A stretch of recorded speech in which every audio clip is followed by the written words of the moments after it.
बिस्मिल्लाहिर्रहमानिर्रहीम। अल्हम्दुलिल्लाह। नियाज़ सलातीन अरबा और वालदा मरहुमा की सालाना फ़ातिहा इंशाअल्लाह अज़्ज़ वजल कल बरोज़ जुमा होगी इदारे में, और हमारे मुरीद व शागिर्द अल्हम्दुलिल्लाह आ रहे हैं। अल्हम्दुलिल्लाह हमारी खानका के अंदर हर किस्म की सहूलत रहने की, खाने की, पीने की मौजूद है, और पीर मुर्शिद मियां हुज़ूर का ये फैज़ है। बाकायदा आने वाले अल्हम्दुलिल्लाह यहाँ पर रुकते हैं और उनको बॉक्स भी मिल जाते हैं सामान देने के लिए। बाकायदा खानका के अंदर एक भाई तो पहुंच चुके हैं, पढ़ाई भी कर रहे हैं, अशरफ भाई भी आ चुके हैं।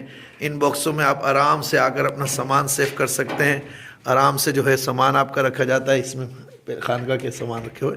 तो ये बहुत अल्हम्दुलिल्लाह अच्छा इंतज़ाम जो है, आने वाले को किसी भी किस्म की कोई परेशानी नहीं है। अशरफ भाई कोई परेशानी है? कोई परेशानी खाने पीने की, लंगर पानी की? अल्हम्दुलिल्लाह। ये पीर मुर्शिद मियां हुज़ूर का फैज़ है। ये सब फैज़ पीर मुर्शिद मियां हुज़ूर का बिहम्दिल्लाह ताला। हर नहाने की सहूलत, रहने की जगह,